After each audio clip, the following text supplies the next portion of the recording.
Hepatic encephalopathy. Hepatic encephalopathy occurs in people who have a long-standing, chronic, liver disorder. Hepatic encephalopathy may be triggered by bleeding in the digestive tract, an infection, failure to take drugs as prescribed, or another stress. People become confused, disoriented, and drowsy, with changes in personality, behavior, and mood. Doctors base the diagnosis on symptoms, results of the examination, and response to treatment. Eliminating the trigger and taking lactulose, a laxative, and rifaximin, an antibiotic, may help symptoms resolve. Substances absorbed into the bloodstream from the intestine pass through the liver, where toxins are normally removed. Many of these toxins, such as ammonia, are normal breakdown products of the digestion of protein.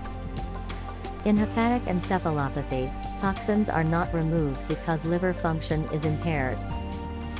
Also, some toxins may completely bypass the liver through abnormal connections, called collateral vessels, that form between the portal venous system, which supplies blood to the liver, and the general circulation. These vessels form as a result of liver disease and portal hypertension, high blood pressure in the portal vein, which is the large vein that brings blood from the intestine to the liver. A procedure used to treat portal hypertension, called portosystemic shunting, may also enable toxins to bypass the liver. Whatever the cause, the outcome is the same: toxins can reach the brain and affect its function. Doctors are not sure exactly which substances are responsible for affecting the brain. However, high levels of protein breakdown products in the blood, such as ammonia, appear to play a role. In people with a long-standing, chronic, liver disorder, encephalopathy is usually triggered by an event such as having an infection, not taking drugs as prescribed, bleeding in the digestive tract, such as bleeding from enlarged, twisted, varicose veins in the esophagus, esophageal varices, being dehydrated, having an electrolyte imbalance, taking certain drugs, especially alcohol, some sedatives, pain relievers, analgesics, or diuretics.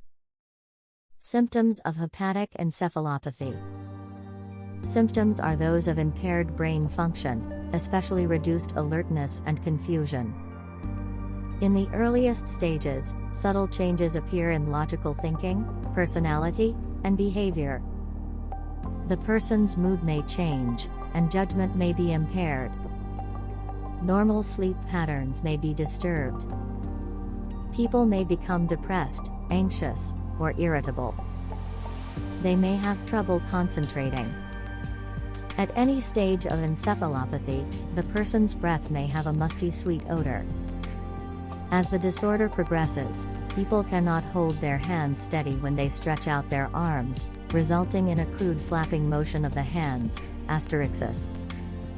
Their muscles may jerk involuntarily or after people are exposed to a sudden noise, like a movement, or another stimulus. This jerking is called myoclonus. Also, people usually become drowsy and confused, and movements and speech become sluggish. Disorientation is common. Less often, people with encephalopathy become agitated and excited. Eventually, as liver function continues to deteriorate, they may lose consciousness and lapse into a coma. Coma often leads to death, despite treatment. Diagnosis of hepatic encephalopathy. A doctor's evaluation. Blood tests. Sometimes testing of mental status. Sometimes electroencephalography. Diagnosis is based mainly on symptoms, results of the examination, and response to treatment. Doctors ask about possible triggers for the encephalopathy, such as an infection or a drug, to identify possible causes.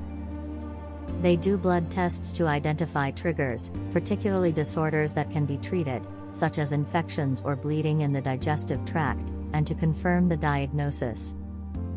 The ammonia level is also measured. The level is usually abnormally high, indicating liver malfunction, but measuring the level is not always a reliable way to diagnose encephalopathy. Doctors may do mental status tests to check for the subtle changes that occur in the early stages of hepatic encephalopathy. Electroencephalography, EEG, may also be done. EEG can detect abnormalities in brain activity but cannot distinguish hepatic encephalopathy from other possible causes. In older people, hepatic encephalopathy may be more difficult to recognize in its early stages because its initial symptoms, such as disturbed sleep patterns and mild confusion, may be attributed to dementia or erroneously labeled as delirium. Treatment of hepatic encephalopathy. Elimination of triggers. Elimination of toxic substances from the intestine. Doctors try to eliminate any triggers for the encephalopathy, such as an infection or a drug. Doctors also try to eliminate toxic substances from the intestine because these substances can contribute to encephalopathy. They may use one or more of the following measures. Lactulose. Lactulose, a synthetic sugar taken by mouth, acts as a laxative, speeding up the passage of food. Because of this and other effects, it decreases the amount of ammonia that is absorbed by the body. Antibiotics. Doctors may prescribe antibiotics, such as rifaximin, that are taken by mouth but are not absorbed from the intestine. These antibiotics remain in the intestine, where they can reduce the number of bacteria that form toxins during digestion. With treatment, hepatic encephalopathy is frequently reversible.